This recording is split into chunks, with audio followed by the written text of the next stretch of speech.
9, 8, 7, 6, 5, 4, 3, 2, 1, 0. Women's Wrestling Talk, the #1 women's wrestling network on the planet.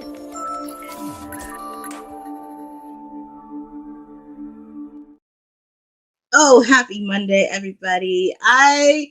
Did you really think I have the keys today? It's Monday. Your timeless elite, your PR princess. She got the keys on this wonderful Monday, and happy to be back since I missed out on all last week. I am super excited to be back with you on this Monday. We have a lot of stuff to cover, and it's only been 24 hours, but I'm not alone. I am not alone, and I'm happy he did show up with me. One of our own WWT panelists, Jacob, is in the building. How are you, sir? I'm going to just put a disclaimer out now. 1, I'm drinking tea before anybody says anything. 2, you got me and Courtney here. This might be something today. I'm just saying, Dylan, you might have some work to do today because it might be special today. It's gonna, well, yeah, you're in luck because we got a special episode today because we have a lot to cover. But Dylan, just to give you a treat, we're just gonna kick it off with a Raw preview. It's the final Raw before Money in the Bank at Tulsa, Oklahoma. As announced by Adam Pearce earlier today, we have Jey Uso, Sami Zayn taking on Braun Breaker and Big Bronson Reed. And we also have the Women's Intercontinental Champion Lyra Valkyria. She's going to speak right before her big match against Becky Lynch this weekend. And pretty much you already know last week, this is the final qualifying matches for the men and women regarding Money in the Bank this weekend. Jacob, I just want to get your quick thoughts on this Raw that we have and what match do you have in store? That triple threat, that men's triple threat should be a banger. I mean, AJ Styles, CM Punk, and the artist formerly known as Chad Gable. Yep. Should be a banger. It's interesting to see who wins because honestly, all of them have a legitimate reason to win. Styles having the least legitimate reason out of the 3. So we'll see. That's what I'm looking forward to. More antics from Seth and his collective, and let's see what Jey Uso gets into this week. And the Bird Lady is the Bird Lady, you know. That's Mr. Mayer's counterpart. So pretty much that's the Bird Lady, and also mine too with Lyra. I'm actually looking forward to both qualifying matches, most specifically the men's one, because it can go either way. I just don't see AJ getting Money in the Bank. I mean, maybe Punk. I would not be shocked if, well, we know it's Chad Gable, but people call him Mr. El Grande. I don't know why, but that's just people. But I'm very interested in the women's match because this is the debut of Stephanie McCure. She was officially signed last week by Adam Pearce. She will be on the Raw brand. And Jacob, I know you guys talked about this last week, but just wanted to get your thoughts on Stephanie's. Well, it's not her first appearance on Raw, but she's officially a part of the Raw roster. well, Ivy, now I hope you know what you're here for, dog, because you eating that pin. The only question is if it's Liv or Steph, and I feel like putting Stephanie in this position to have it be her official debut and like her moment kind of means she probably got to pick up that pin, dog.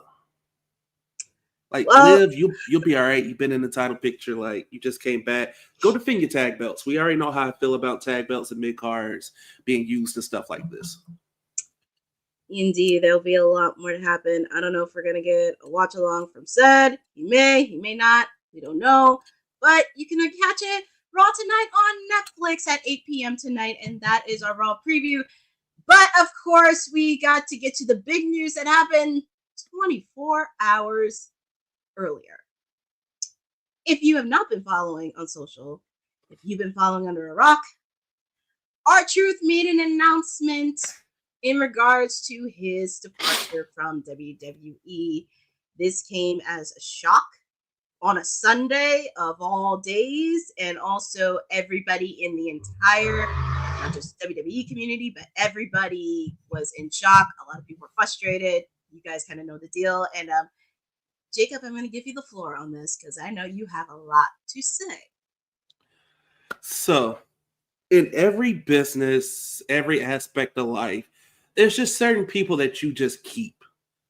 Like if you work in corporate America and you wonder why there's this lady that's been there for 35, 40 years, is just serviceable and okay at her job, it's because she's part of the culture.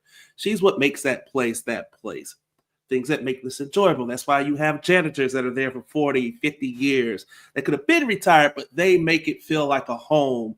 They're well respected and well loved by everybody. That is what Ron Killings is. R-Truth. That man has been the backbone of this company for the better part of the past 15-ish years, give or take. Is he the most over? Is he viable? No, but like nobody can make that 24/7 title should not have worked in any capacity. The 24/7, 48/7, 7-Eleven, I-95 South, like there's no way that should have gotten over without somebody like Ron Killings, like R-Truth. And even when you turned him serious back with Miz Awesome Truth, that run, he should have got a world title run out of that. The man has range. And here's the biggest thing about this. How do you get rid of a man that nobody has said a single negative word about him? Nobody has said, nobody said a neutral word about him. It's been nothing but high praise, high praise, high praise. Great character guy, great moral guy, just great guy, genuine person. Not the character, not the gimmick, the actual man. And like he also just had a little program with Cena, which like you could have done more with and maybe got more out of heel Cena if you would have just had Cena just nerf R-Truth completely and like beat him down. You want to get heat? Go beat up Rey Mysterio, go beat up R-Truth. Works every time. So I don't get it, but I was in a group chat with some of my boys and they were sitting there going back and forth like, how do you cut it? And then it hit me. I was like, you got to remember, TKO owned UFC before they got bought WWE. They are going to make sure those books are clean and clear. Your favorites be damned. Like, they don't care if you've been here for 2 days or if you've been here for 38,000 days. It don't matter.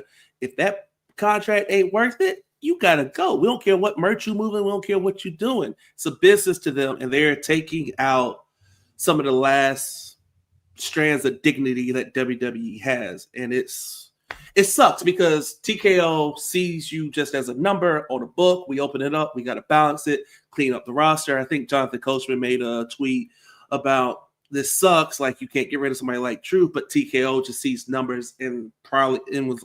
I don't want to say he was insinuating, but it was basically if you read between the lines, you're like, oh, there's probably more coming of this ilk or something. And it just sucks. Like the man moved merch. You just gave the man a brand new shirt. Not even 3 weeks ago. Highest paid. It was like one of the highest top merch. Right. But you just made a new shirt for this man like 3 weeks ago. Shirts ain't cheap, dog. Production ain't cheap. I don't care how much money you got.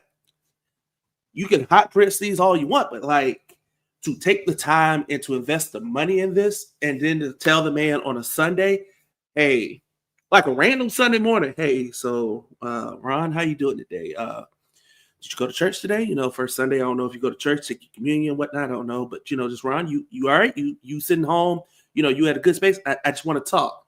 So, unfortunately, we're not going to be renewing your contract. Like, how? How do you fix your lips to say those words to that man? Which, again, no issues since he's been in WWE. They did the 24/7 on him. The man is genuine. He's turned his life around. Like, he's, again, beloved from media, everybody. You're taking the heart out of this place and you're turning it into a straight up business. And it sucks.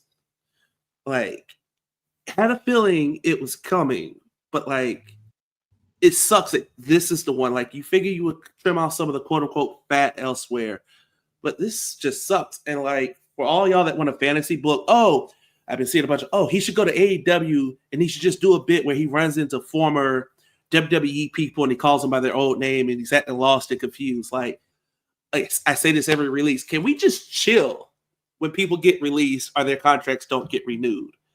Like, the man just lost his life. his livelihood, something that he loves. Yes, he's doing music on the side and everything else, but like, man's been doing this for a minute. Can we just breathe and give the man some grief? Like, let's share some of these great moments of him breaking the Usos, breaking Roman, breaking Heyman, Brock Lesnar, Triple H, Cena. Let's show all these moments of him having people having to fight for their lives to stay in character in front of thousands of people in an arena and millions watching at home versus automatically going, hey, you should go to AEW, you should go to TNA, go to NWA. Like, these are regular people at the end of the day. If you just lost your job at Walmart, I don't think you want your homeboy coming, hey, man, you should go work the Target, man. Dude, get the hell out of my face. I just lost my job. Like, let me breathe and let me go through whatever my grief and my grieving process looks like.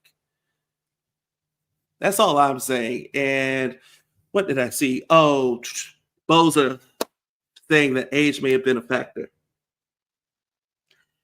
I hate this thing of age.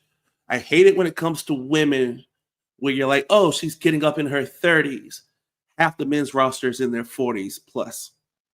If you look the part, you look the part. I don't care how old you are. If you can go, you can go.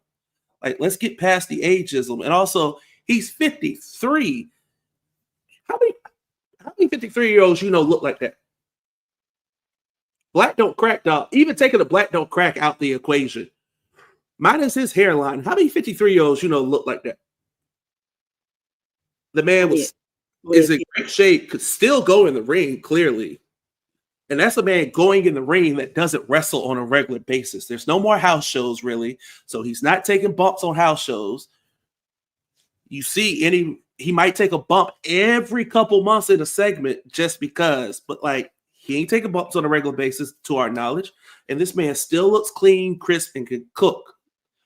So let's chill on the ageism bit. It's shitty business is what it is. It's business, but it's shitty.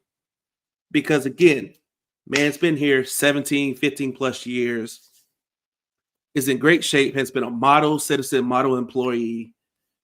You got to keep something for the culture.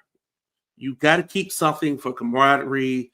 Just, even if it's one of those, hey, truth, we would love to bring you back, but can we renegotiate the deal?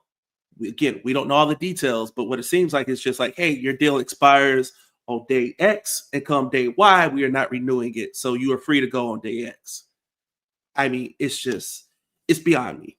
It's just sad and it sucks. And like Sindel said, Goldberg, Flair, Taker, all wrestling, everybody's favorite racists that told us to eat vitamins, all that stuff. Like, come on, we can roll them out and all this, but it is what it is. It's shitty business, and it sucks because you're taking the fun out of something that is supposed to be entertainment and fun.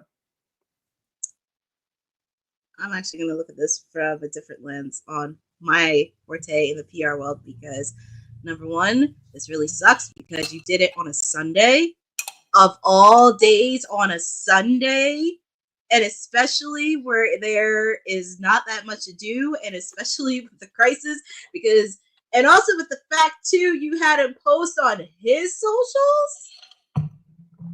That's another red flag on there. And I get with TKO, because this actually goes back to when we talked about the releases from back in April after WrestleMania, when everybody was getting cut, from Gigi to Cora to Jakara Jackson. So many were getting cut. And this was actually really a shock. And it's like, how do you get rid of somebody who is so well respected? He hasn't done anything wrong.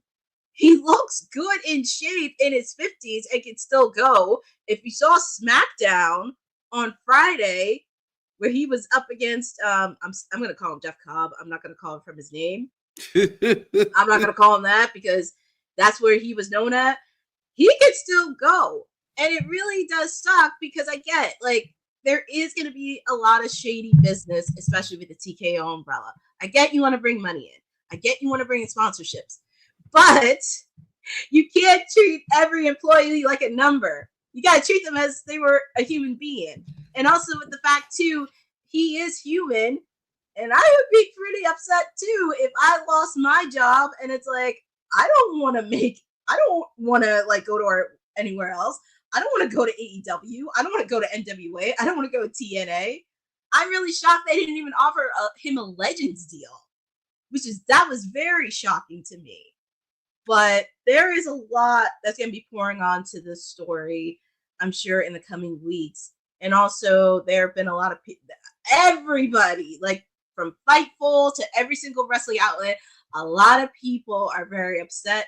I would not be shocked if there was a lot of outrage tonight on Raw, on Netflix. So a lot of fans are going to be outraged, including this guy himself. The Miz had a lot to say after R-Truth's departure, saying, "You're not one of a kind, you're one of a lifetime." And as Jacob said, they both had runs as the Awesome Truth. They main evented back in 2011, won the WWE World Tag Team titles at WrestleMania 40, and The Miz had a lot to say. "Forming Awesome Truth with you was one of the best runs of my career. No one has made me laugh harder. Your energy, heart, and smile lit up every room and every arena. You're not one of a kind. You're one in a lifetime. Love you, Truth. Keep shining." And I don't know if you caught this, but The Miz, Gunther, and a lot of superstars removed the WWE on their Twitter. Yeah, I saw that. So for those thinking that Miz might be next to go and whatnot, Sean Ross Sapp basically was like, it's a nothing burger. Like there's nothing to that at this time. So I think it's just them being upset and voicing displeasure, which they have every right to, and they should, because again, nobody has said anything horribly wrong or again, remotely wrong or neutral about this man. Kevin Owens, who is arguably one of the other most upstanding people in this industry, straight up was like, look, there's very few people I have respect and admiration for at an unlimited amount, and Ron Killings is one of those. So it sucks. And for somebody who was it in comments that said this wasn't a business decision, no, it's still a business decision. Merch moving or not, it's a business decision in the sense of, let's look at the roster size. Let's quote unquote look at age. Let's look at all this. What are you doing? Let's trim quote unquote some fat. Because again, and honestly, you probably can't even rationalize half of this stuff because they cut Indy Hartwell on a Friday, which he had a SmackDown match, a taped SmackDown match that night. Like, you're taking people out of storylines. AOP and Paul Ellering out of here in the middle of doing something. So it just sucks. And again, as you mentioned the legend deals, Courtney, there could be some legalities and such that don't allow you to go immediately from active to legend. I'm sure, hopefully, potentially down the road, that they sign him to one. So, and again, we don't know when Truth's contract is up. Is that his contract is not going to be renewed? He said that he got released, which is like technically true. Like, hey, I'm being released when my contract expires. The least they could do is let him get some sort of send-off. I don't care if he does one last gimmicky, funny thing and gets nerfed to the great beyond. Give that man one last moment in the sun. Like, with all due respect, and this is another person that came and showed love, you sent Ricochet out via Braun Breaker with the open possibility that Ricochet might return, but like, you still gave Ricochet a send-off of some sort. Let R-Truth get one. Just one. One nice little last moment in the sun, and we're good. There's a lot to unpack on this, and I'm sure, like I said, not just on Raw, on SmackDown. I would not be shocked if there was a lot of reaction on Money in the Bank this weekend. You did it right before one of your big pay-per-views, so there is a lot more happening, and this story will be developing in the coming days. But Truth is not the only person that is getting ready to go bye-bye from WWE. We also found out from Carlito is reportedly on his way out of the company as his current contract will not be renewed, according to a report from PWI Insider. Once his existing deal runs its course, the 46-year-old veteran is expected to depart from WWE. And another layer to this status, he completed outside of WWE like this past weekend wrestling for World Wrestling Council in Puerto Rico, and he won the WWC Puerto Rican Championship, capturing gold in his home territory as it relates to its impending WWE departure. And Jacob, I just want to get your thoughts regarding the status of Carlito. Yeah, the WWC thing, that's his dad's promotion. There's always been a working partnership between them and WWE. That's nothing new. I take nothing of that. The timing is whatever, like, it's cool. No pun intended. Like, there's nothing to it. That's just how things line up.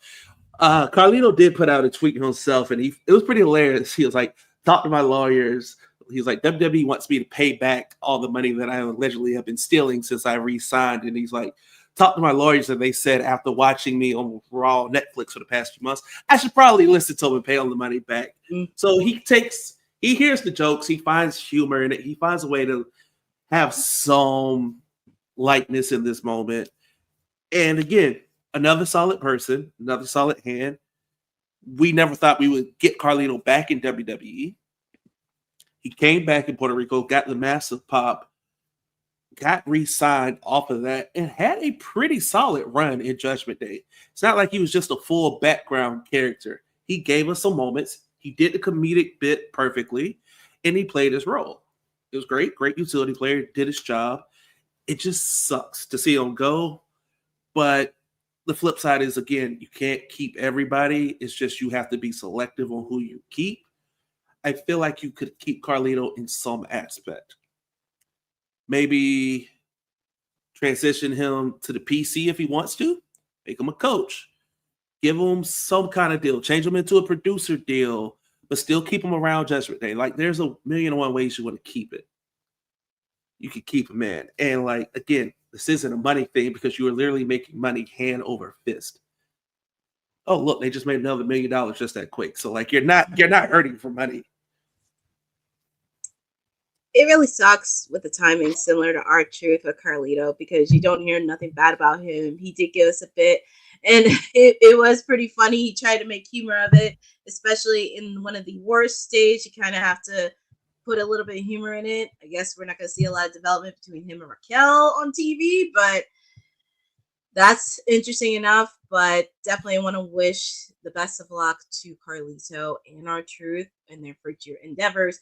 They have definitely lasted impact in their WWE tender, and looking forward to seeing what they have to do. And of course, we actually had another release that happened right before on our show. Yep. Valhalla has announced that WWE will not be renewing her contract, and thus she will depart when she expired. She posted this on her social accounts and was very heartbroken. And she said, "Dear wrestling, I come to you with tears in my eyes because our time has come to a sudden end. WWE informed me yesterday that they are letting my contract expire. To be completely honest, my ego can't help but be damaged. You always assume that when you end a lifelong career, there is going to be a grand exit. But here I am, using the notes app on my phone, typing up a goodbye letter to an entity that I will forget I was even there. I truly take no offense to this. My career, as it was, is getting usurped by my vocation, and it's all on a divine timeline that if I trust deeply." Jacob, your thoughts on this latest? We got a lot of release happening today on this latest release. I mean, here's the thing. When's the last time we saw Valhalla on TV? Has to be a year ago, 2 years ago. Right. And again, this is no knock on her. It sucks. Like, it sucks when anybody loses their job, whether they're on TV every week, every so often. Still, these people work years, most of them, and work their asses off to reach this point. So to lose something that a lot of people consider your dream job, it sucks. Like I said before, again, you've reached the top, the pinnacle of your profession, and you lose your job. And depending upon how you lose it, it completely sucks. So sucks to see her go. Whether she continues to wrestle on or not, that's her choice, her prerogative. Her husband is still there. It's one half of the War Raiders. So I wish the best. I'm sure she might still be around in some capacity, just hanging out. But it sucks. Again, like, these releases aren't fun to talk about. And I don't want to sit here and play, oh, go to TNA. Like, no. You just found out you're losing your dream job, and she's clearly devastated. Although, she does make a very valid point where she's basically like, look, this is a place I don't forget I even existed. And that is what sucks, is that this is such a machine that they chew people up and spit them out, that, let's be honest, a large part of this fan base will forget that R-Truth got released within 3 months. Mm-hmm. They'll forget that his contract didn't get renewed.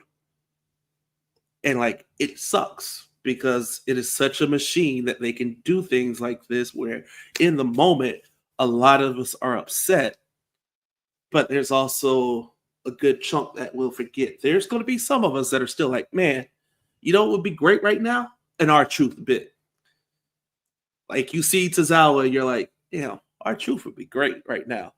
Like, Tozawa and the Ninjas chasing truth is the dumbest thing ever. Makes no sense. It's written for an audience of one. But however, we all enjoyed it because wrestling is the circus. There's different parts of the circus. You need the clown. You need the levity and the lightness. And it sucks that these people are losing their jobs and that we are fans of a machine that will forget these people even existed. This is one of the things that I think fans have a lot of time with, because at the end of the day, they are humans, and that's really important too. I don't like to talk about these releases because it's their job.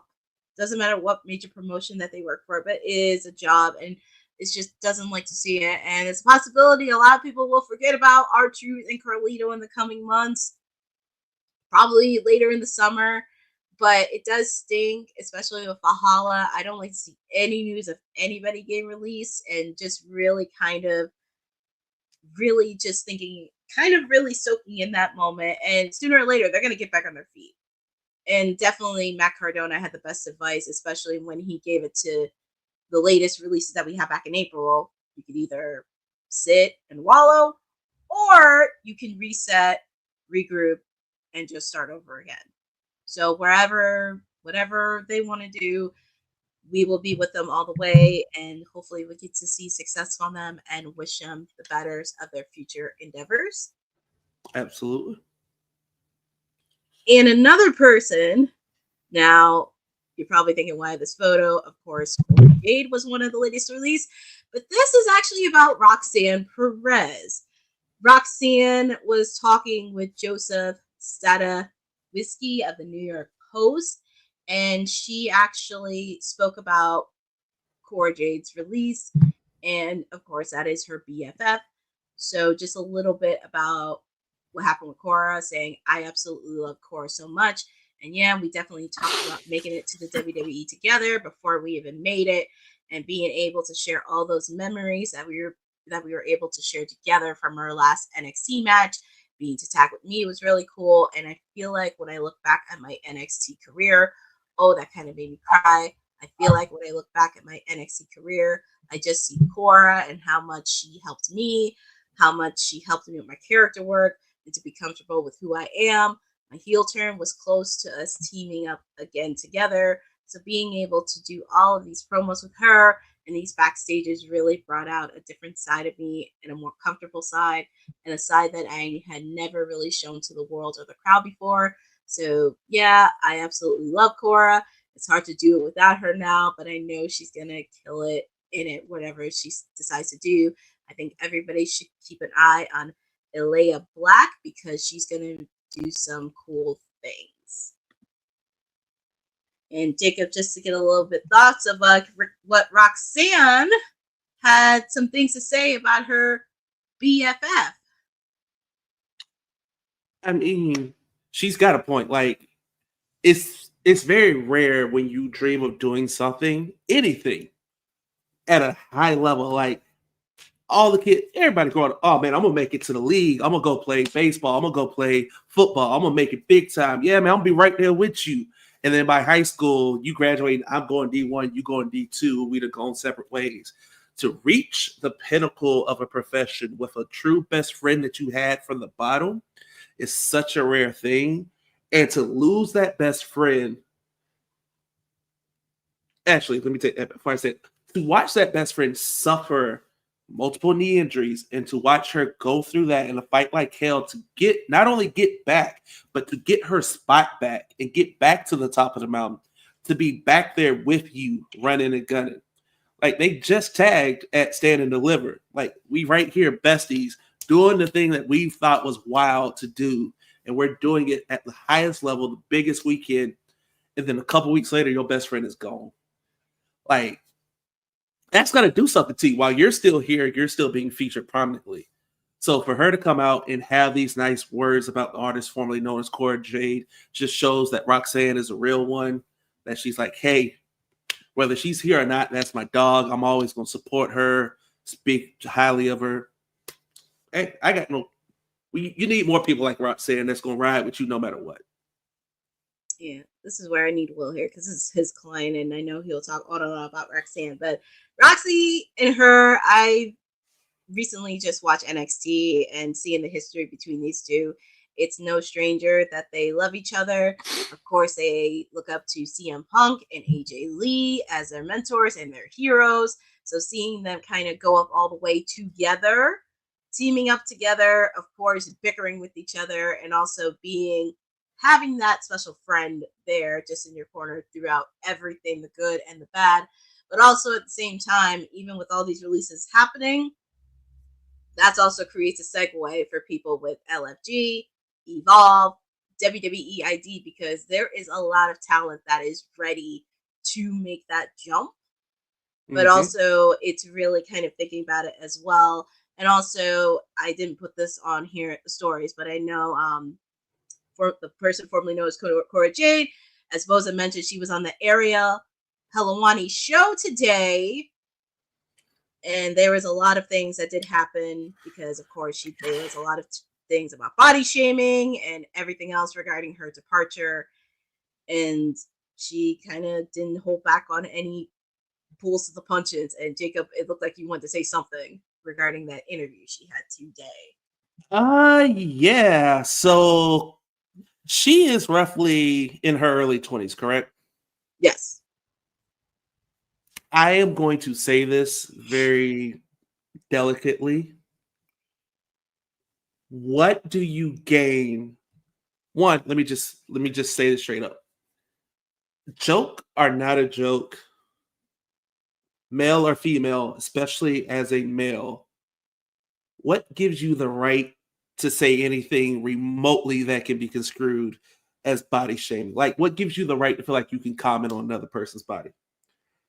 Like, if this is true, and I'm not one to say she's going to sit here and lie about this, so we'll take it as face value and as true. We got a culture problem, dog. Like, shit's not cute. Shit's not funny. It's not sophomoric. It's childish. And it's kind of disgusting that you want to sit here and body shame your coworker. Again, your coworker is somebody that trusts you and trusts their body to you in the ring, that they can get in this ring and get through whatever we got to do safely in one piece. And y'all want to sit here and go, I believe she made the comment that they were like, oh, you don't even look strong enough to, like, you could crack an egg with your hands. Like, are we serious right now, people? Like, are we serious right now? So that's all I have. Courtney, as the current, if I'm not mistaken, Miss New Jersey Strong, as a woman, I believe this is your area of expertise, your platform. So I'm going to just bow out. I'm going to bow out and I'm going to let you have this. It's very ironic because as somebody that competed in pageants, the one thing I can't stand is somebody body shaming another. I don't care who you are. You could be a man, you could be a woman, you could be whatever you want. I don't care. Nobody should be body shaming anybody. We're in freaking 2025. We're not in the 20s, we're not in the 30s. And unfortunately, because I'm going to give you an example, 2 weeks ago, where there was a national pageant, a national winner, dropped out. Well, not dropped out. She had to resign because apparently her directors body shamed her and didn't really make her feel like she was an actual winner. And with the fact she was suffering from mental health, and also the fact that she had to deal with sexual assault from one of the people working at a house that she was staying in. So I don't understand, why are we body shaming, especially in this industry? Who gives you the right to body shame anybody? Because you have to understand, on the body, there are so many things, and I can't even tell you. I honestly wish Will was here, because this made me think of Alexa Bliss. Alexa Bliss and a lot of other people suffered eating disorders, and they almost died right before they got into the wrestling world. And even when Alexa Bliss was with Mickie James, when Mickie James made that remark of her being biscuit butt, that really hurt her. That really triggered her. And a lot of people don't understand that when you have people that suffer through eating disorders, it is very, very bad. And especially on the women's roster. And I don't know about the AEW side, but I don't know about the AEW side, but I'm pretty sure there's probably reports on that when it first started. But there's a lot of shaming. And even Boza, you're right, Alexa body shaming Nia Jax. That's not cool at all. So it's not really okay to body shame anybody, because who gives you the right to do it? If you're not doing anything for yourself, you need to shut it off. Shut it down and just really take a good hard look in the mirror. Because at least there are some people that even want to make it better for themselves and also really want to do it. But it's 2025. We need to really stop that. And also, not just with Cora Jade, but I would not be shocked if there was a lot more reports happening in the coming weeks from people within the NXT roster. Yeah, it's just wild that, like, it's one thing when it's coming from the outside, when it's coming from the IWC, when it's coming from the trolls on the internet. Like, that's one thing. As shitty as this sounds, it comes with the territory. It shouldn't, by no means should it come with the territory. But unfortunately, it's one of those things that comes with the territory. Some jackass in his mom's basement that isn't in the best of shape and hates his life for whatever reason. Oh, her boobs aren't perky enough. She has too many love handles, blah, blah, blah, this, that, and the third. And it's like, bro, like, come on. It's got to be 1,000 times worse when it's coming inside the house.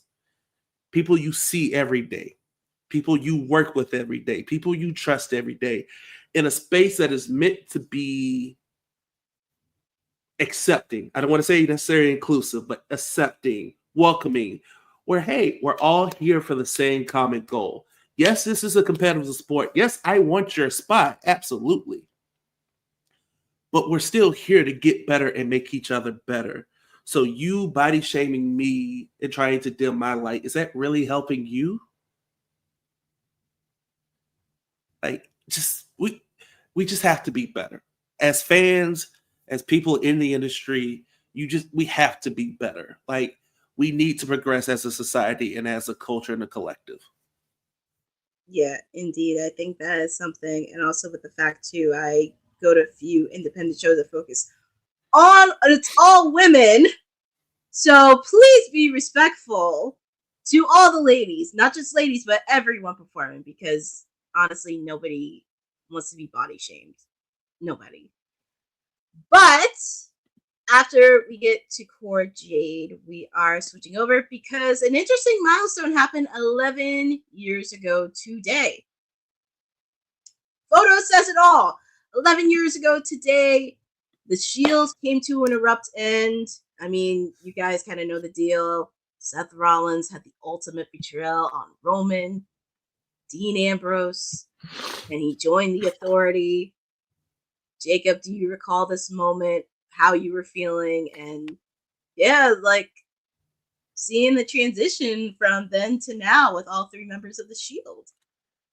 Yeah, it is one of the chair shots heard around the world. Like, which is funny. I was listening to Busted Open yesterday, and they do On This Day in Wrestling. Literally the night before, the Shield had beat Evolution in the form of Orton, Triple H, and Batista in an elimination match. Like, it was 3-0, like they clean swept them. Like the end was Seth with the high knee to Triple H, followed by a spear, Roman pin. To go 24 hours later, to go to that, you were like, oh, it was a shock moment. Like nobody saw that coming. If anybody sits here and tells you now, oh yeah, man, you couldn't see Seth turn the heel. Come on, like, dog, stop lying. Come on, stop the cap. Like you saw, like no, you didn't see it coming. Nobody saw it coming. If anybody out of that bunch you figured would have turned heel, you figured it would have been Dean or it would have been Roman, and that it wouldn't come in that moment because again, they were riding high. You had the Mania match. You had the Wyatt program. You had Evolution. Y'all were cooking. You felt like you had legs, and then chair shot. And what's as great as this photo? His Ambrose's face just looking like, did he just what? Damn it. And he's like, damn. Wait, he hit him. He's like, damn, now that chair's coming from me. And then it's too late. Great moment. Completely unexpected. Plan B. You had to break them up at some point. I just felt like you could have got more run out of it. It launched arguably 3 of the biggest stars in the industry now. 3 of the 10 biggest stars in the industry right now. So it worked. In the end, it worked because usually when you break up tag teams and factions, somebody gets left behind. Even when all 3 were in WWE, nobody got left behind. Ambrose was still a major player. Ambrose was a world champ. Roman was what Roman was. Seth is what Seth is. Like, none of them got left behind. So it worked out, but yeah, that was a moment. That was like one of the last few true shock and awe moments. Because nobody saw it coming. No dirt sheet reports were like, oh, something's going down tonight. Oh, somebody might turn. The Shield might break up. No, it was literally closing moments of Raw. All right, we finna get this on it. Oh, we are not getting this on and cracking. There's a steel chair. I actually did not see this moment coming. This was actually a shock because I remember watching Monday Night Raw on my TV and Seth being the one to hit that chair. And I was like, okay, this is going to be very interesting. And then had a few, but not just Roman. And then Dean somewhere down the line was like the lunatic fridge and he was fighting Seth. And it was just so much chaos with that match. But it worked out pretty good because they are now 3 of the biggest stars in their respective promotions. Of course, Seth and Roman are still with WWE. Dean or Moxley, he's with AEW because he's holding around a goddamn briefcase where I'm sick of him just saying, like, I just want him to get rid of it at this point. I'm like, just get rid of the briefcase. But anyways, they're all doing amazing work in their rights. And also it really kind of helped elevate them to being main event players and also really helping out with Triple H and Randy, who they were feuding with, and also bringing out the Authority.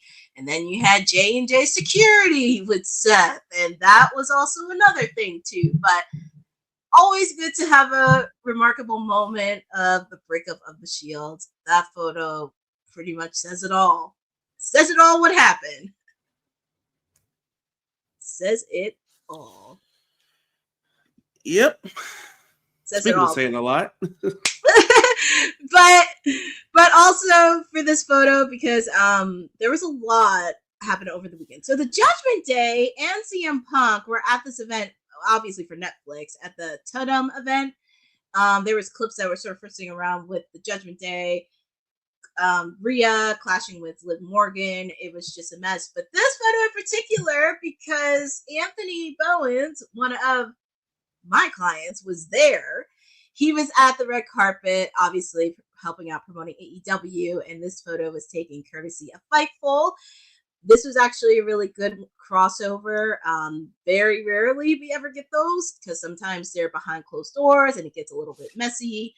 But also, Jacob, just want to get your thoughts on this, seeing any clips, because there was a lot of clips that happened over the weekend with Rhea and Liv encountering with each other on Netflix. We also did see Dom and Liv Morgan be on the Kiss Cam over the weekend. And Dominic Mysterio gotta have the most secure, comfortable, strongest wife walking God's green earth. Because this man done spent the past 2+ years on TV chasing behind Rhea Ripley and now Liv Morgan, and you got Roxanne Perez sitting right there in the corner. And I don't know how you do it. That's a strong woman. Dom better go home, take the trash out, don't say nothing out of pocket, nothing like. And I know he's making the comment. She's like, yeah, it's work. So she's like, it's no different than an actor in a movie, which is true. But like, still, you see this every week, and you just like on TV making out with folks, and I'm sitting at home chilling. It's a buzz. And then you go look at the bank account or whatever. But so it's cool, but like, I didn't think they were going to do it. Did the kiss cam? I was like, oh, they did it. Gotta live the gimmick. Kind of dope. Bowen's being here and taking the photo just reminds us all, or it should remind us all, that, hey, these people are friends. Tribalism is not a thing. It is only a thing on the internet. Like, these people know each other and want to see each other win. It don't matter where. Hey, I want to see my homie get a job. If I work at FedEx and my homie work at UPS, okay, cool. Homie still getting his money and his bread. Like, what am I hating for? FedEx, and you'll see folks beefing over FedEx and UPS over who's better. Like, why do we do this with wrestling? Let's just support what we support, watch what we watch, like what we like. Like, clearly, folks pulling up and supporting each other. We've all talked about how Bailey and them have pulled up at AEW events, vice versa. Ricky and Cody, like, come on, stop the tribalism. This is dope to see Bowen's there. Nice photo, love it. The clip with Rhea and Liv getting into it with CM Punk there, the New Day in the background just eating it up is great. Mm-hmm. So, loved it. It was nice, good weekend for WWE, good PR before they undid it all on Sunday. So, yeah.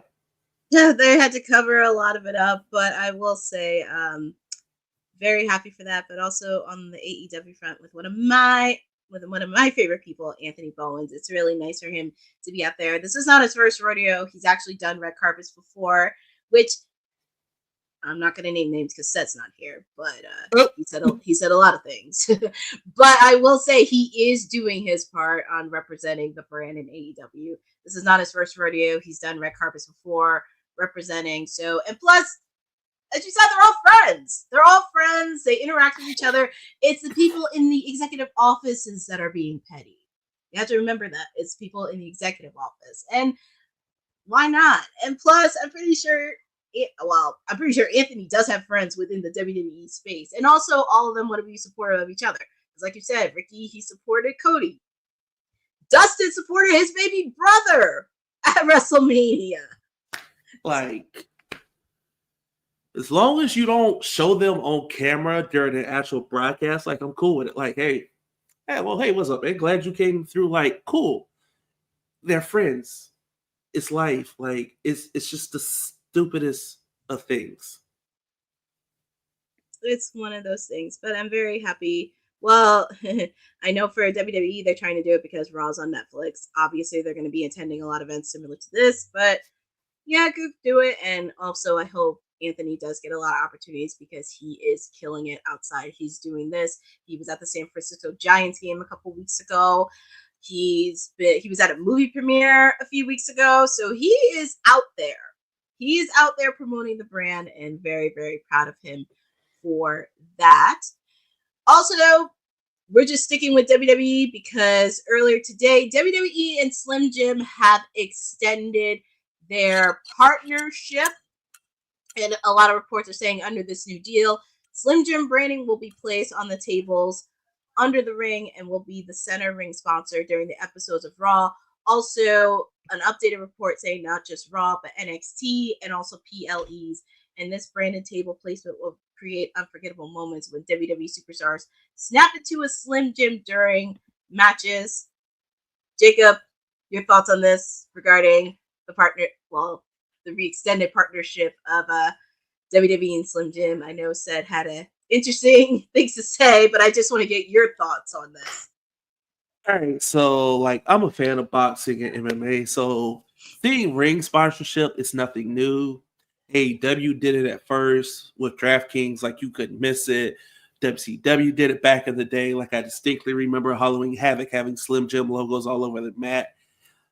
Like, it is what it is, but this is one thing about the Vince era that I slightly miss.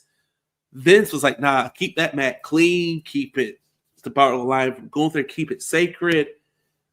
This is just being greedy.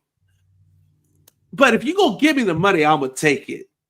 It's WWE's approach, and I get it. But like, so when I pull the table out now, I got a giant ass Slim Jim logo on it. Like, come on. Come on. And again, money, hand over fist. Like, you are printing money at this point. So you can't sit here and say, well, you can say you're making budget cuts with the roster, and legitimately they are budget cuts. But again, you ain't hurting for money, dog. Like, you can't, it just looks horrible when you release people or choose to not renew contracts. And then 30 minutes later, an hour later, a day later, hey, we just signed a multi-year partnership with so-and-so for X amount of money. Like, come on. Come on, son. Come on. I can say this from you that done? $250,000 you paying somebody ain't gonna hurt you. Like, come on. I can say this from my own experience working in PR and advertising. There's a time and place for it, but you don't want to be overkill. I'm okay with sponsorships. I just think the ring should be off limits, and also on certain weapons should not be on brand sponsorships. It's like, I get it, you're doing a table, I get it, you're trying to do on the announcer table, but then it's like when you do it week after week after week, it tends to be a little bit of an overkill and overexposure. And also with the fact too, do people still eat Slim Jims to this day? I've never had a Slim Jim. I don't do the beef sticks. There's nothing appealing about them, but like, somebody eats them. Because every time I go in the gas station or in Walmart or somewhere, that Slim Jim display looking half empty. So somebody eating them. I just it never appealed to me. Even back during the 90s with Macho Man and his run, just never did anything for me. So somebody is clearly buying them. Somebody keeping the lights on. I mean, I guess, but this is going to be a continued partnership with Slim Jim and WWE. It's going to be very interesting to see the logos, not just on Raw, but NXT and all their PLEs. But also switching over to AEW news. I know you guys talked about Deonna Purrazzo last week, but also there was a new article that posted about Deonna Purrazzo that she revealed on the Lightweights podcast, that she is planning for her future beyond her in-ring wrestling career by pursuing higher education. That's something that she has thought about for quite some time, and mentioned that she's hoping to get a master's in political science, and she's very excited about that. Jacob, I know you guys talked about it on Friday regarding the tweet that somebody said about Deonna, but also just wanted to get your thoughts on this latest adventure that Deonna is taking. I mean, I think it's great. I feel like wrestlers should absolutely think that, like, hey, at some point my body's going to fail me to some extent. My body's not going to be able to keep up doing this. I have a shelf life. I have an expiration date. So being more prepared for life post-wrestling is a great thing, so that you're not one of those where it's like, I got to keep wrestling because I need the money, versus one of those, I keep wrestling because my body can hold up and I love to do it. So I think she's smart. Hey, go find that thing that you love outside of wrestling and use wrestling to help fund that thing. And then when you decide to hang it up, go do that successful career elsewhere and have a good run. Makes perfect. That just means we'll see her more in those, what is it, Southern New Hampshire commercials? Mm-hmm. I think that's the school. Yeah. Yep. Again, get your bag, get your money. I'm all happy for this. Might as well. I know last week she kind of was a little bit antsy on Friday, but I'm happy for this one because a lot of people don't know AEW has a tuition reimbursement program. A lot of people don't know that. So hopefully she takes advantage of that. We've seen Maria Kanellis, right before she got released, she started using it. We have seen a lot of superstars that have some type of degree in their back pocket. Chris Jericho has a degree in journalism. I'm not kidding. He got it thanks to Jesse the Body Ventura. Jesse told him to go to school. That is, I'm sorry. That's hilarious. Jericho has a degree in journalism and give it. Never mind. I'm not even going to get into that. You might as well. My good sir, you have a degree in journalism, but your affiliation is that? Okay. Sure thing, Chris. Sure thing, Mr. Irvine. Sure thing. Ugh.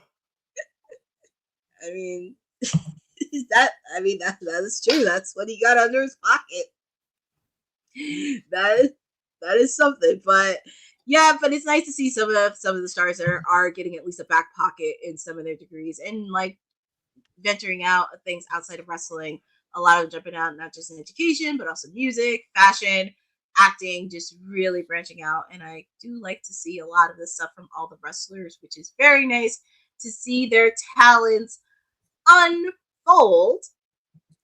And also wrapping up our final story. And speaking of people wrapping up, Liv Morgan and, as you could tell, Dominic Mysterio, they were on sneaker shopping thanks to Complex. But also very interesting, Liv Morgan told Complex Sneakers that Travis Scott gifted, well, let me rephrase this, Travis Scott, or as I call him, Kylie's baby daddy, because that's what people know him outside of the hip hop world. I mean, God, that is so wrong.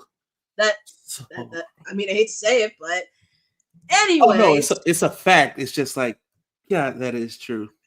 It is true. I mean, if you watch Kylie throughout reality shows, you kind of know. But anyways, Liv told Complex Sneakers that Travis Scott gifted his sneakers to her because he felt bad that Becky Lynch screwed her over at WrestleMania 41.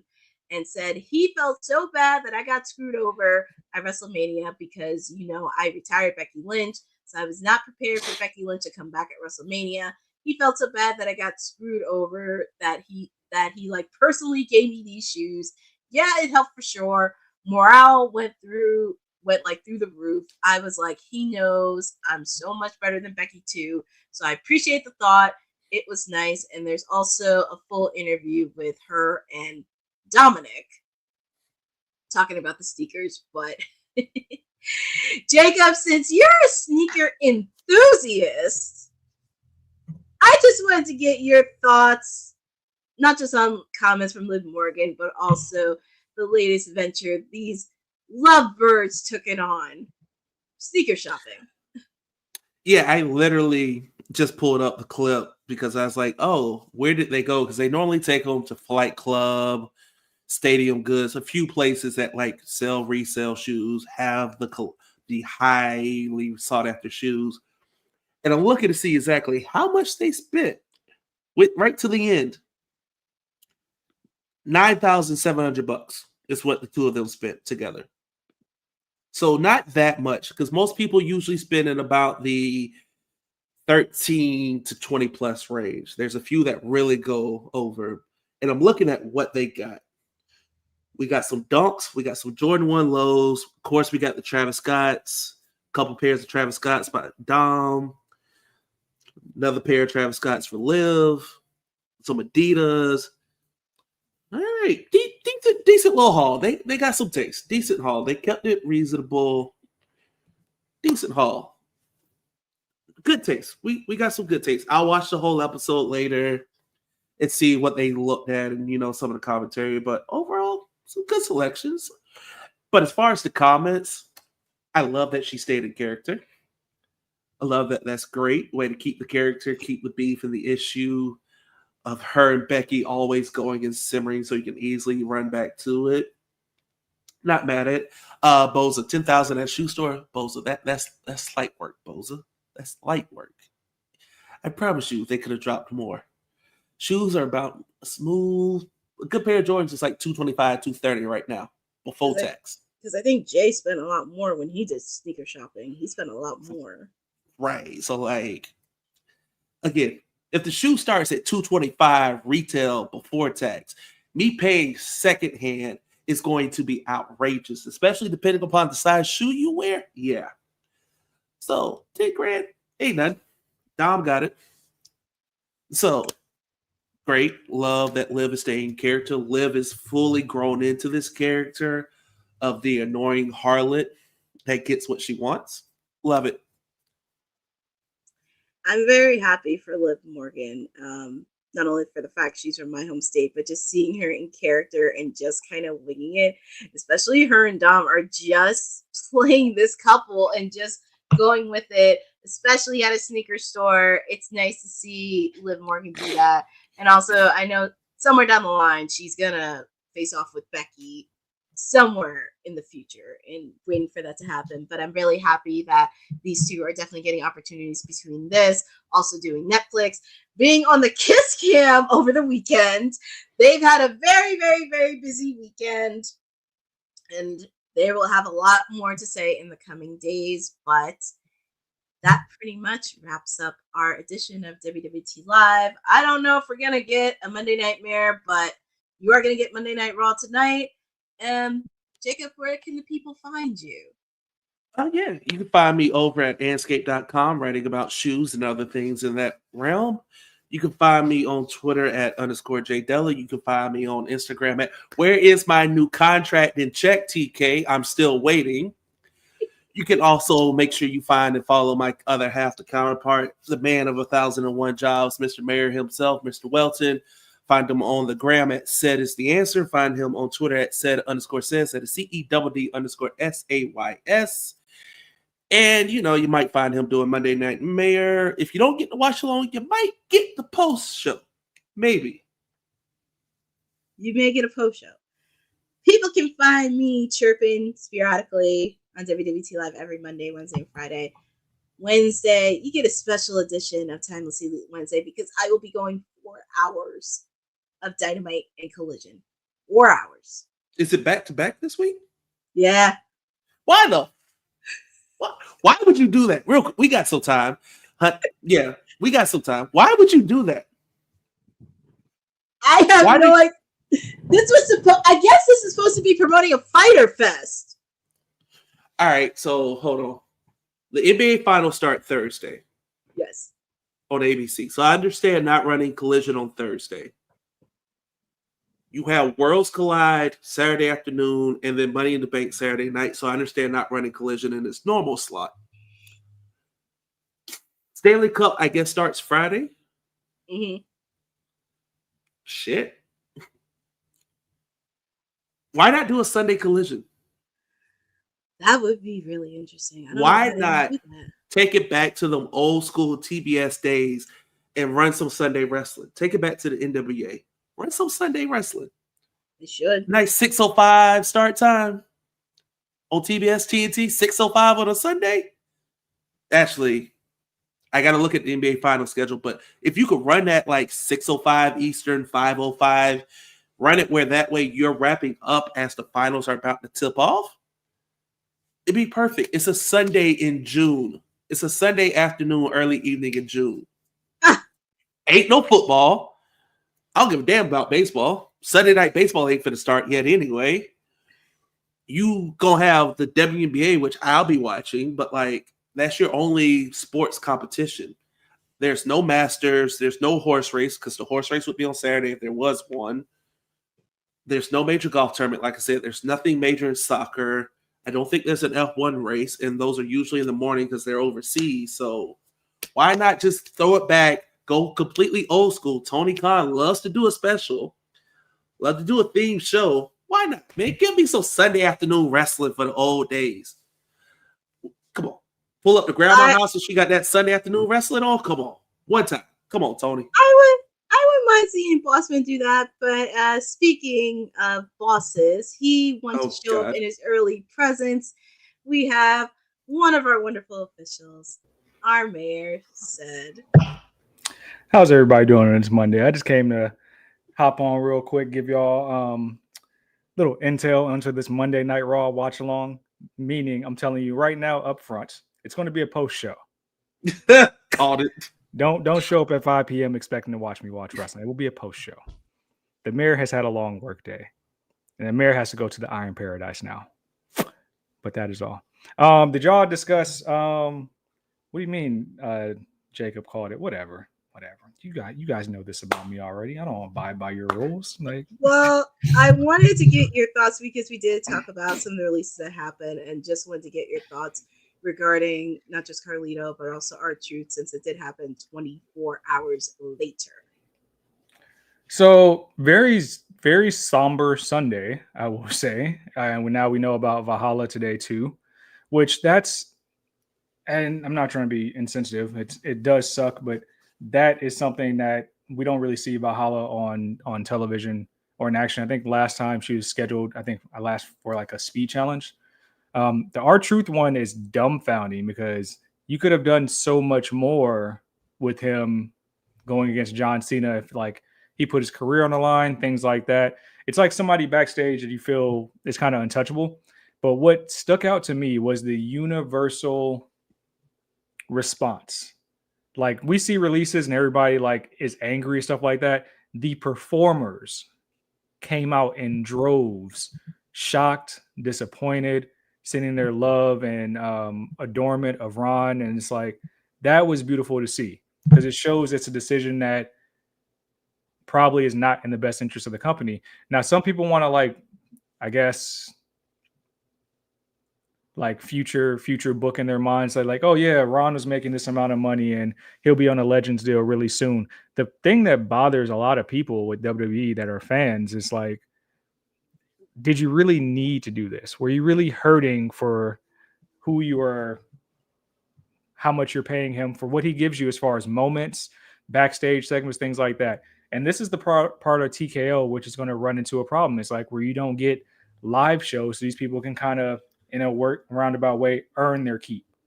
Like you get people working live shows throughout the year. So it justifies your contract. And now you're just looking like, hey, are they on Raw, NXT, or SmackDown every week? Hey, are they on a PLE? Well, those are limited spots. So eventually you're going to gut your whole roster where you just have like a circus show that's just these superstars. And you might still keep some audience or the Netflix audience or the mainstream, whatever, but you're going to lose what built this brand for the past, 4 decades. And I don't think that's what you want at all. So it's just unfortunate. I think Ron has had a great career. I think Carlito's had a great career. I think he just became the, is it PWC? Puerto Rican WWC. World Council. His dad's promotion. So he just became champion over the weekend. Maybe you see him work in some capacity at Worlds Collide this Saturday, because I know he said it's a couple weeks that his contract is up. But the response tells you everything you need to know, that it's a bad decision.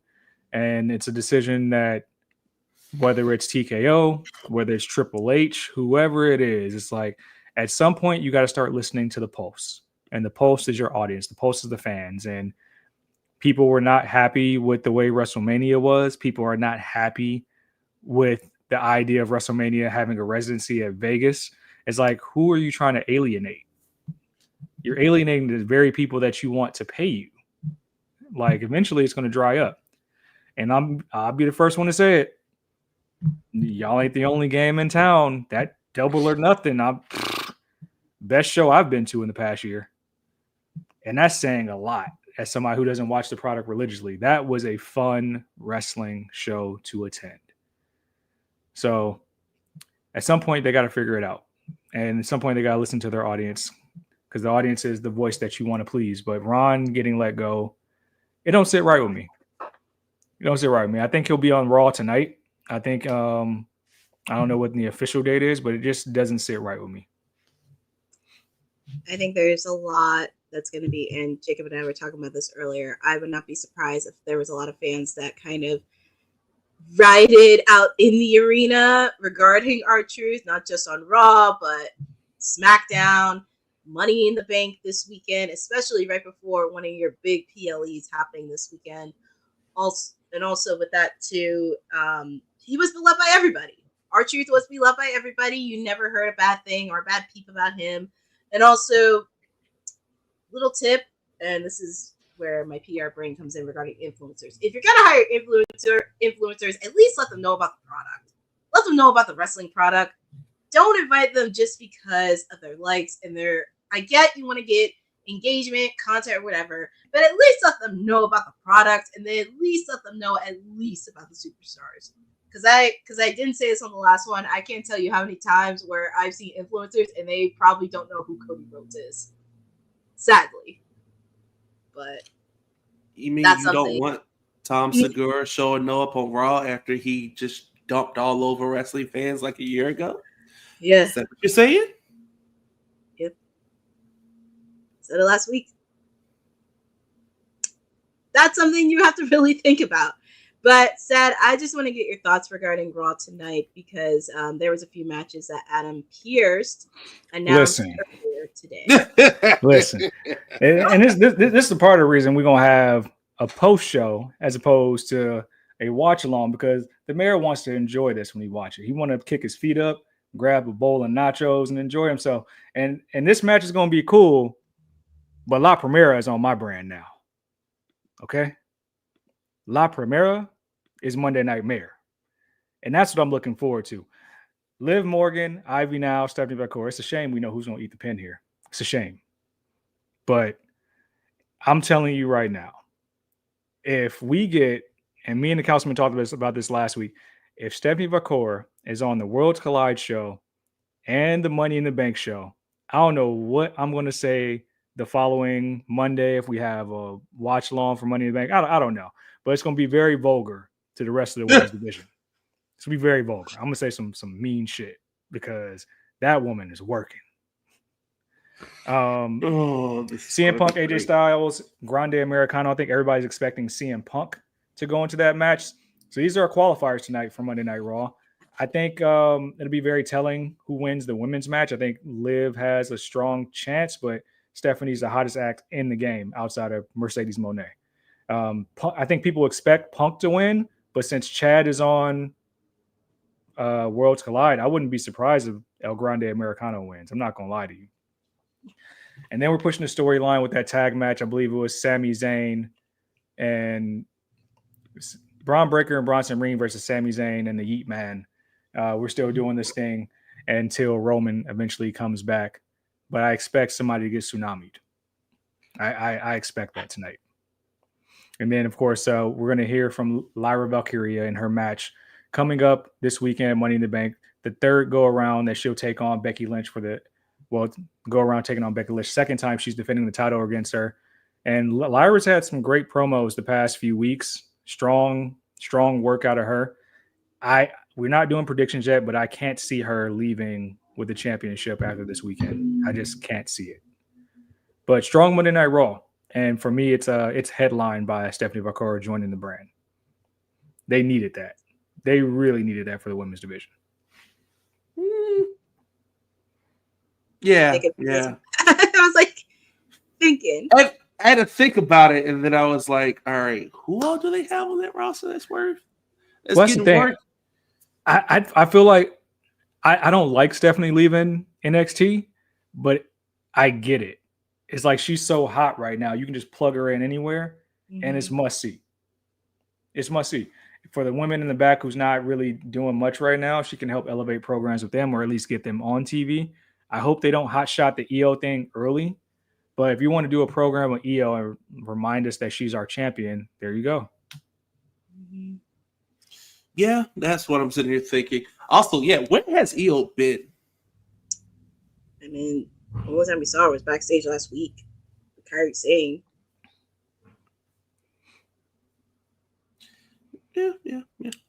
Yeah, I mean, we're going to get closer and closer to the Judgment Day implosion. That's another thing I'm looking forward to. It's just bound to happen. Especially since Liv returned last week. And especially since we saw Roxanne trying to catch Raquel in a lie. Something's going to give with Raquel and Liv over these next couple of weeks where we find out that Raquel is jealous of Liv and all this other type of stuff. Like, I don't know if I'm here for a Liv Morgan face run, but maybe. You know what I'm not here for? Raquel as a solo. Like it just doesn't work. Yes, it does. By herself. The NXT Championship run was strong. It was strong. They just did nothing with it because they changed their last name to Rodriguez. Look, if you gave Raquel the IC title and still kept her in Judgment Day, I could rock with it as long as she got that muscle, JD McDonough and his big head behind her. There's something there. As constructed, Raquel Rodriguez by herself just ain't doing it for me, dog. You don't like the back flexes? What's your gimmick back flex? Okay, I'm gonna borrow a line from you. What's your gimmick back flexes? Like you used to do Duke Hudson. What's your gimmick? You're tall. What's your gimmick back flexes? You just go steal your significant other's gimmick? You just go steal Braun's gimmick? What are we doing here? Duke Hudson grew on me, man. That's not fair. Oh my goodness. He found his footing. He found his footing. I need her to go back to being Diesel until they get her back to the Big Mama Cool. I ain't buying it, dog. That's exactly what they're doing with the tag team. But the only thing that's different is, do you view Liv as Shawn more than you did Dakota? No, I don't. Like Dakota was a perfect Shawn. That I get the dynamic they're going for. It just felt better when she was with Dakota.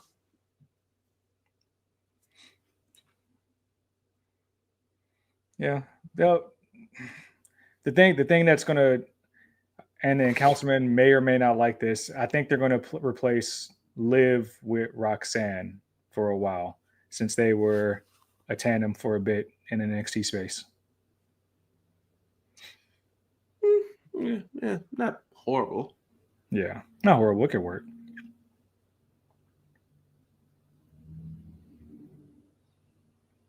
Courtney froze on us. Must be an internet issue. So what else we got? What do we pick up? We were on the wrap up on the way out, but you hit Ron. The Shield breakup was officially 11 years ago today. If you got something on that.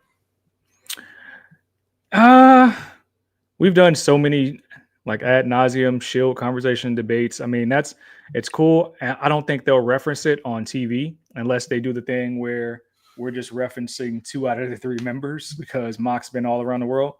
But we'll never forget that moment and that day. I stand by what I stand by, that Mox is the best Shield member of the 3. No argument for me, sir. We already decided it. We already had the debate. It's on wax. He won. But yeah, I feel like they should reference it, but they might not get no mileage out of it. They got a lot of good merchandise that you can probably still get for Shield paraphernalia. Yeah, but I mean, the biggest news over the weekend was Ron and doing that. Did y'all talk about these stupid Slim Jim tables? Yep. Your thoughts? Nasty. I don't. When I want to see a table broken, I don't think about product placement.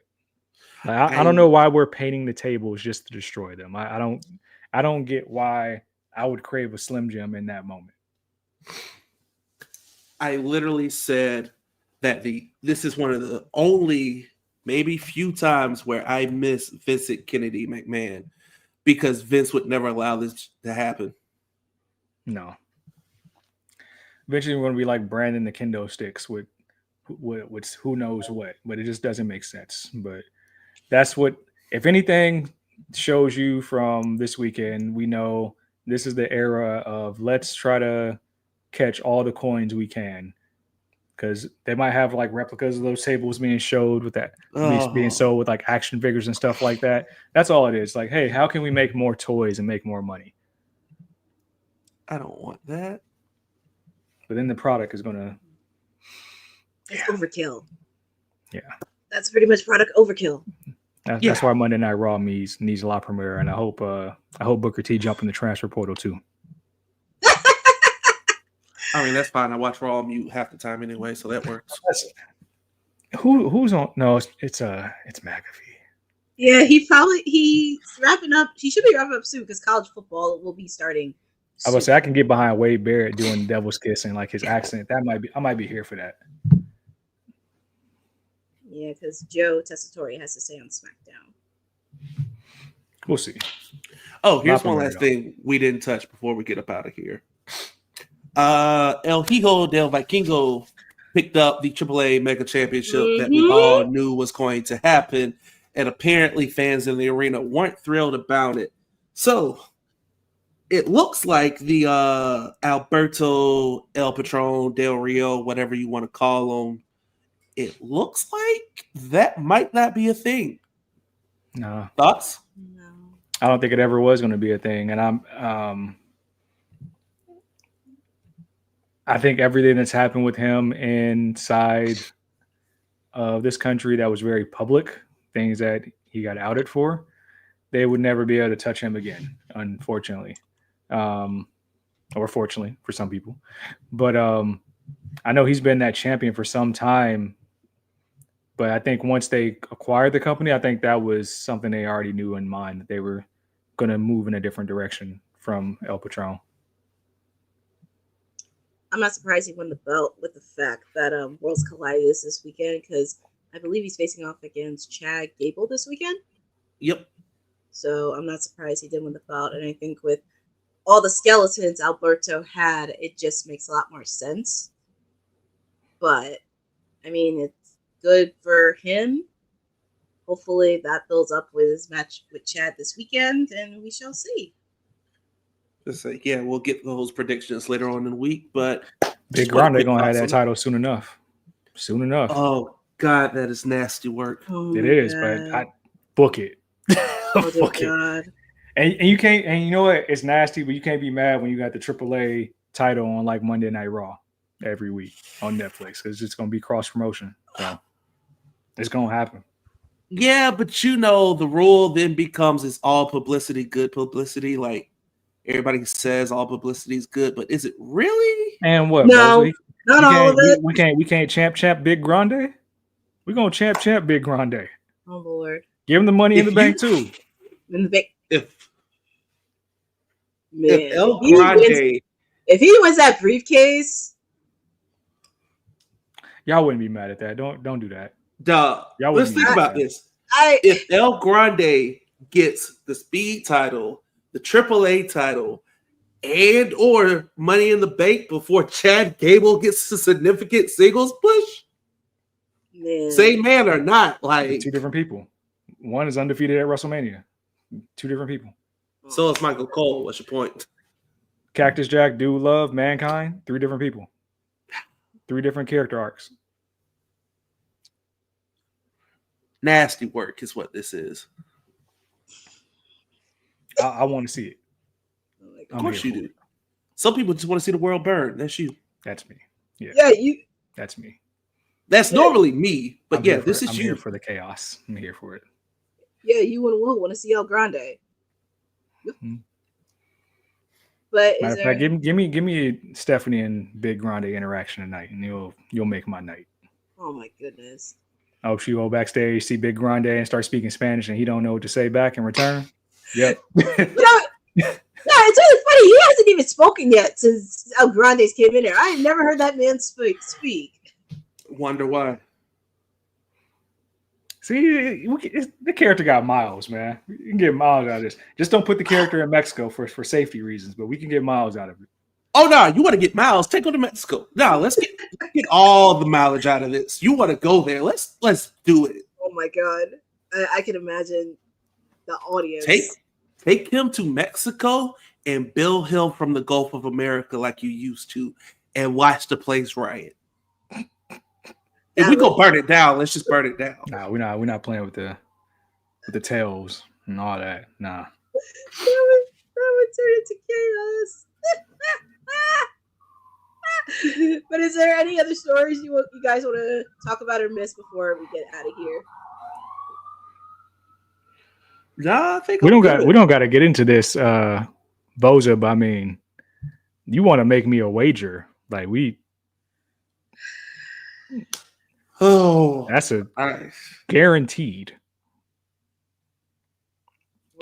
No offense, Courtney. I'm not directing this energy to you. I'm just saying we're not getting into this discussion today. We will save it for Wednesday. Okay, we can save it. Wednesday. But is there any? I'm glad they had their conversation last week and they finally met. And that's because I wasn't on. Well, I had a watch along, but I wasn't on WWT all last week. We can talk about it. We talk about it later. Wednesday. Save my thoughts. But is there any other stories you guys want to talk about before we sign out of here? No, I'm good. Well, we wrap up this Monday's edition of WWT Live. It was a very packed episode, but we're just gonna see where the people can find you. Jacob, you want to see where the people can find you, where they want to follow you? I mean, I told y'all once before where you can find me. So, like, if you don't remember from like 20 minutes ago, I don't know what to tell you, but I'm going to break it down a little bit slower for you this time. You can find me on Twitter at _JDella. Find my writings and musings over at anscape.com. Hopefully, got a couple big things coming soon. You can also find me on Instagram at Where Is the New Contract, TK. I ain't going to keep working on this old deal now. Hey, if we don't renew this deal, you know, I might have to just R-truth it. You know, it is what it is. Said, where can the people find you? You can usually find me here. Usually you can find me in 30 minutes. This time you cannot, because it will be a post show for the Monday Night Raw watch along. So you're going to have to catch me in a late night tip. That means sometime after 8 p.m., probably closer to 10 p.m. Pacific time. If you guys are still up, you'll see the link go up, and we'll talk about Monday Night Raw and all the things. On the socials, you can find me at Ced Says on Twitter. Ced is the answer on the gram, and now the Clock app. Yes, I am now on the Clock app, known as TikTok, where I am posting all my content interviews. You can see all my interviews for the past couple months. I got some Comic-Con stuff up there, some Queen of the Ring stuff, and I'm going to be actually adding a new post a day. Hold me to that, because there are a lot of interviews I got to get through. There's like 6 up now, maybe like 20 more I got to go through. So a lot of content on the Clock app that you can see.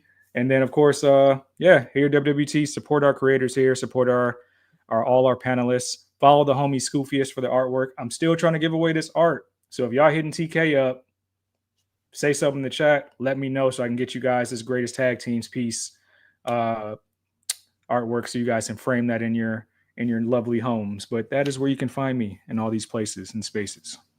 And the people can find me chirping sporadically on WWT Live Monday, Wednesday, and Friday. Wednesday, I'll be doing a watch along, but I will be doing it for 4 hours. Double dose, dynamite, collision. Yes, I will be doing a watch on for 4 hours. Yeah, I'm going to be doing it because they're on the road to All in Texas, so you'll be hanging out with me for them because it will be fun. There'll be a lot of matches. I'm sure there's going to be a lot of twists and turns regarding All in Texas, but that's where you can find me on Wednesdays. You can also follow me on my socials on @CourtneyNJ11, where I do have interviews from 90s Wrestling Con. I do have another interview I have to post. Also, feel free to follow me on all my content. Also, if you caught my post over the weekend, even though May is Menstrual Health Awareness Month, I will be collecting period products throughout July. It's a very personal initiative for me because this was part of my platform as Miss New Jersey for America Strong. So feel free to follow that if you want to contribute. Feel free to follow ISPW Wrestling, as I just got done doing commentary last week on their first all-women's wrestling show event. It was a fun event. I'm very excited to be part of the team doing commentary with them, especially in the independent scene. So feel free to follow them to see on the upcoming events we have. Myself and Honey will be at 90s Con later this year. So your time as the lead has been busy. I've been doing a lot of stuff, but thankfully I'm happy to be back here on Monday with all of you. And thank you for joining on this jam-packed episode of Women's Wrestling Talk, the #1 women's wrestling network on the planet. Have a good evening, be safe, and enjoy Monday Night Raw. Thanks for joining WWT. Don't forget to like us on all social media platforms at WW Talk Pod. Like and subscribe on all video and audio platforms, like yesterday, my G. And check out our website at www.talkpod.com. Thanks for watching Women's Wrestling Talk, the #1 women's wrestling network on the planet.